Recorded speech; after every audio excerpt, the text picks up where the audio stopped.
Another sign, there's lack of respect.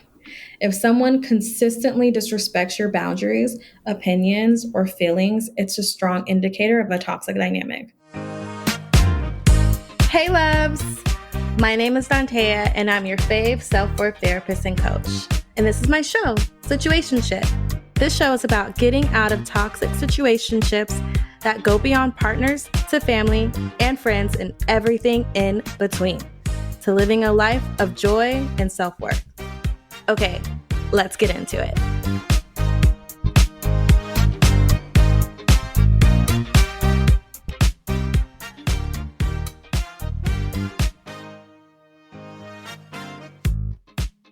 Hey loves, welcome back. Thanks for being here. How are you? Yeah, it's good. Yeah, I understand that. Been there. Yeah. All right, seriously. Hey loves, welcome back. I want to talk about signs of toxic relationship. I want to talk about solutions to these toxic relationships. I want to talk about, how to take care of yourself. I really want this to be focused on real factual information. Just give me the facts, girl. Don't give me all these stories and whatnot. Just hit me with the facts. Tell me what I got to do. I hear you. I got you. So this episode, I'm not going to give a lot of stories. Maybe, I can't make any promises with that. However, I am going to be reading my notes. I want to make sure that I hit all the things, all the tips and tricks for you. All right. So you asked for it. Here it is. So when it comes to navigating these toxic relationships, there's some things we have to think about, some things we need to reflect on. So one of the things is, especially in what I've done in my work that I do with my clients, it's reflecting on, do you give all of your time to them? Do you give all of your time to the relationship? Right? Now, no, I'm not saying if you give all your time to a relationship means it's toxic. We'll keep getting into that a little later. I'm saying, do you literally give all of your free time, all the time, even time that may not be free, all the time to them, all of your time to them? Are you looking at them with resentment? I've been in a relationship before where I looked at the person with disgust, for whatever reason, I'm upset, or they didn't do something, or why am I with you, or still not over, whatever it is. It's with resentment, right? Why can't you be? Why aren't you? All that kind of stuff. Do you find yourself wondering why the fuck they still haven't figured out how to read your mind yet? Then all the problems will be solved, right? Are you one of those people? So let's start getting to some of the signs, red flags, and let's talk about strategies and ways, self-care practices to literally empower yourself, right? So here are some of the signs. 1, you feel worse when you're in their presence. You feel worse when you leave their presence. Toxic relationships can be detrimental to our well-being and self-worth. I had a friendship years ago where every time I went to go see her, I felt like shit. I felt like I always got things wrong. I was always misunderstanding her. She was always upset with me. It just felt like I was a verbal punching bag. I couldn't really see it until later. I just knew every time when I left her house, I always felt like, I don't feel good, right? Mentally, I didn't feel good, and it took me a while to really understand that. Another sign, there's lack of respect, right? If someone consistently disrespects your boundaries, opinions, or feelings, it's a strong indicator of a toxic dynamic. I mean, consistently. Not oh my gosh, she just doesn't understand that I want more salt in my food, right? Like me. It's not that. It's more let's use an extreme one. Please, I really do not hit me. Do not strike me. Do not punch me. Or I don't want to be in a relationship like that. And they're like, okay, yeah. And they continue to hit you. Every argument, random days, whatever. Right? Consistently disrespecting your boundaries. And it can be smaller ones too. I just want to give that extreme because some of you are in relationships that are physically abusive. That's not okay. And we got to get you out of that. Another sign, there's control manipulation. So watch out for signs of control and watch out for signs of control and manipulation, such as guilt tripping, gaslighting, right? Or trying to isolate you from your loved ones. I've been there. Definitely. Definitely. And it's done so like smoothly and swiftly. Next thing you know, like you just totally depend on them. They're the only one that can understand you. Like that, it just happens. We can talk about that another time if you want to. Talk more about that another time. Another sign, there is constant criticism. If your partner constantly criticizes or belittles you, it can have a significant impact on your self-esteem and overall happiness. Another sign is unresolved conflict, right? So in toxic relationships, conflicts tend to escalate and never get resolved. So they're just sitting there, just kind of like on simmer. Some of them are in the back, just bubbling, right? Some of them are just pushed under the rug and the mound gets higher and higher. We try to walk around and one day we're going to trip over it and it's going to be like kaboom, right? Communication becomes very unhealthy and destructive eventually. Yeah, it will happen.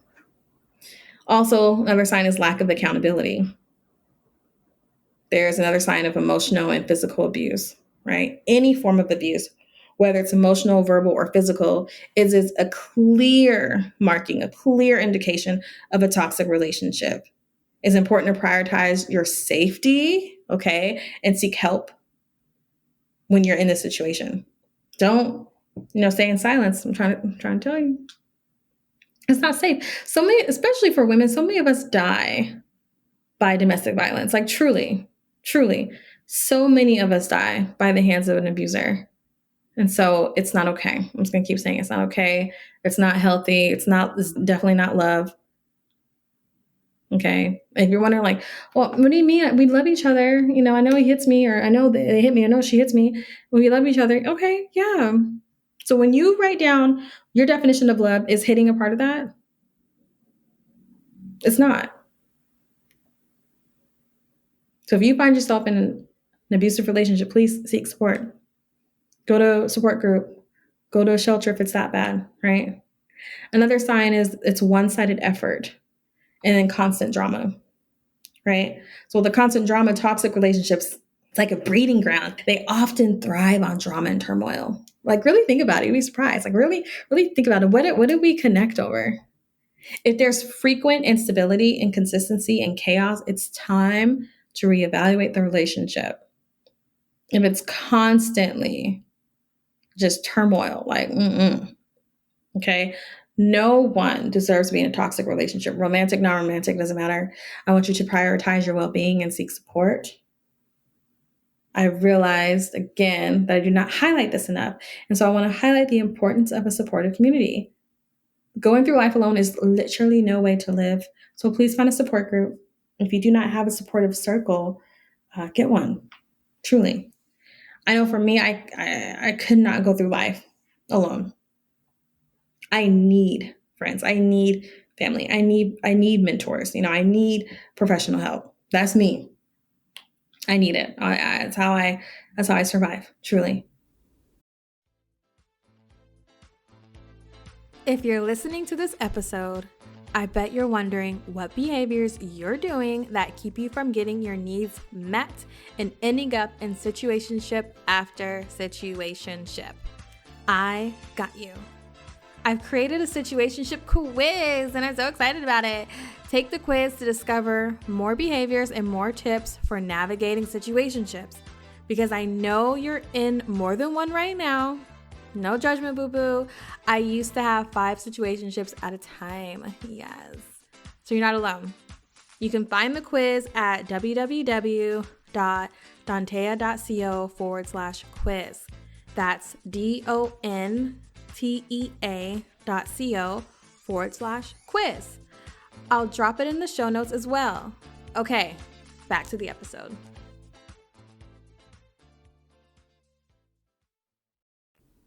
Okay, so we talked about signs. Now let's talk about some solutions. So There's a few here, so I'm not going to give into detail. I'm not going to go into details with each one. I'm just going to read some of them off. So solution number 1, establish boundaries, right? Set clear boundaries and communicate them effectively.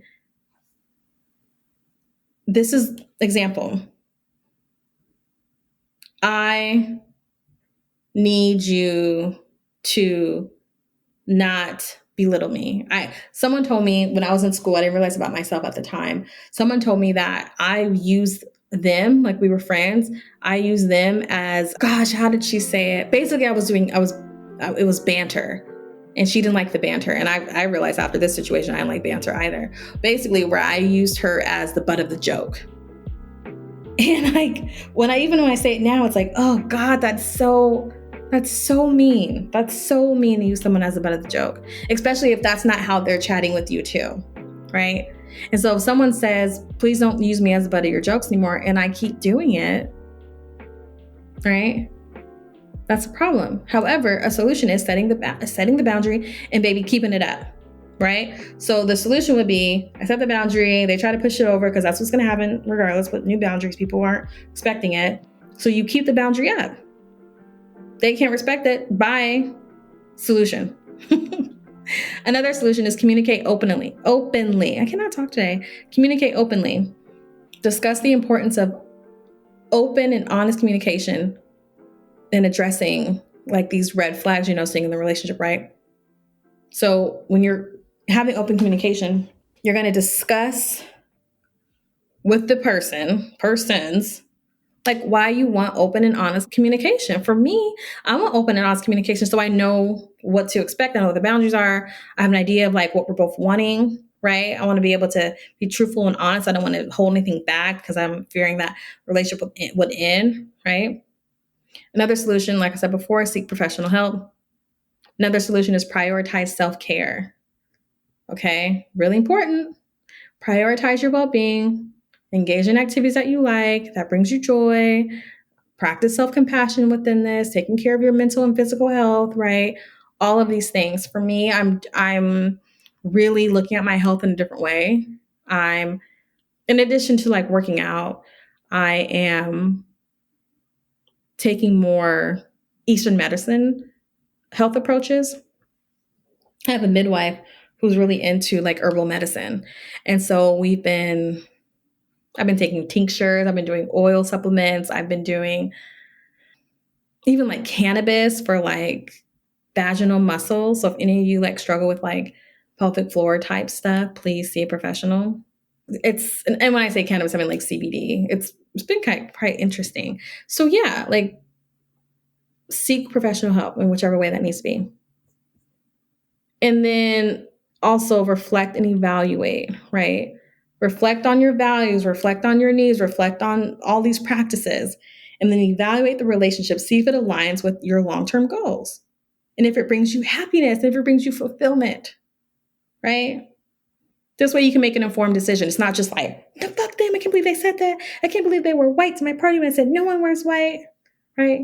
I can't believe they got upset with me. Like what? I didn't see that coming. I can't believe she got upset with me, or they didn't call me back one time, right? Like make an informed decision. And if it doesn't feel safe and you're like, that's all I need, yeah, bounce out. I'm saying make an informed decision. Think about it if it's toxic and then move on. Another solution is seek support from loved ones, people who really love you, people who care about you, people who see you, people who lift you up, people who hold you accountable. Seek support from them. Have a conversation with them, trusted friends and family who can give you guidance, who can give you encouragement, who can just be there to listen, right? So, solutions are not instant fixes. We know that. Our journey is unique. Our journey takes time. Our journey of self-discovery, like I say a lot, is forever. And we learn in each chapter what works for us, right? So finally, let's talk about self-care when it comes to managing, navigating, whatever, these toxic relationships. So some self-care is very crucial to our well-being. And it's very important when it comes to dealing with toxic relationships, right? So, and it's going to help you to implement the solutions we've talked about. So, self-care. engage in mindfulness. Now, it may sound boring, may sound cliche, may sound like woo-woo. I get it. Being mindful. Mindfulness at least allows you to slow down and reflect versus like just going off the whims, right? Just jumping in the wind. So some mindfulness activities, of course, is meditation, deep breathing exercises, or just simply checking in with yourself throughout the day. I check in with myself. Self-care is also pursuing hobbies and interests that you have, right? Like for myself, I want to get back into painting and dancing, cooking. I like creative outlets. I need that. I just cannot be one thing when you're doing the healing work. It can be really hard sometimes. And so keep taking care of yourself and not just sitting in like, oh, that was a really hard boundary. And oh my gosh, I don't know if I made the right decision. And oh my goodness, like life is so different now. And oh, there's a lot of work. Like recharge yourself. Like that was a lot of stuff you just did. Good job for you. It took a lot out of you. And now it's time to recharge. Pour back into yourself. Move your body. It's another self-care. Move your body. Don't just sit there and staple into the couch like I would love to do all the time. Move your body, explore nature, do some things, running, dancing, whatever that is, yoga, doesn't matter, something that you enjoy. Again, connect with supportive people. Really important, especially during difficult times and non-difficult times. Just having conversations with people because you're having a good day today and just checking in, getting that support. Pamper yourself. It could be massages, right? It could be pedicures. It could be stuff like that. It can. That's a nice like touchstone. In a moment, I'm going to talk about a deeper way of self-care, of pampering yourself, which is self-preservation. I'll get into that in a moment. However, I think pampering yourself still goes a long way. I want to get to a point where I prioritize pampering myself. Like I get a massage once a month. You know what I mean? Instead of being like, oh, my back, or this feels tight, this feels stiff, and just doing yoga and stretching, like really having someone really get up in there who knows what they're doing, you know? Also, another self-care activity is practice self-reflection and journaling. Enough said. Now, self-preservation. So my definition of self-preservation is where self-respect meets self-care. So self-preservation is the act of being preventative, such as seeking out a therapist for ongoing support, right? Or a coach.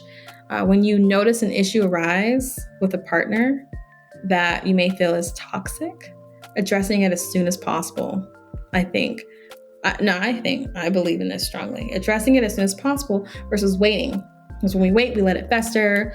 We let it get really, really toxic, really big, right? This is all part of self-preservation because I'm not just stuffing it, holding it down. I'm preserving myself. I'm pruning myself and getting out the weeds by being like, hey, I feel like we're having a hard time connecting. I feel like I need to address something with you that doesn't feel good within me, that hurt me, whatever it is, right? Speaking on the boundaries, the needs, and wants, you know? If those needs and wants and boundaries are consistently disrespected, it might be time to relieve the relationship in order for you to self-preserve. Does that make sense? Okay. So remember, self-care, self-preservation may look different for a lot of people. I encourage you just to find activities that really resonate with you personally. Okay. Regular self-care practice can go a really long way. I'm telling you, it's like high-fiving yourself when you're doing this healing work, when you're just trying to live, you're just trying to go deal with life, right? Inflation and politics and war and, racial injustices. Like it's a lot. So really take care of yourself. Really practice maintaining, managing, increasing, a healthy mindset. Even in the midst of toxic relationships, still gotta check with yourself. All right. Okay. That was a lot of facts. Wanted to give it to you straight as possible. Still told some stories in there. However, you got this. Okay. Truly, you got this. I believe in you. And until next time, bye. Thank you for listening to the show, loves. This show was produced by Mackenzie Mazel and me, Dantea. If you got a question you'd like me to answer, which I know you do, please send it to dantea@soireesandtherapy.com. That's SOIREES for soirees.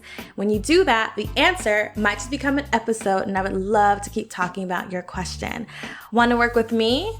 The link is in the show notes. I'll see you there, and I'll see you in the next episode. Okay.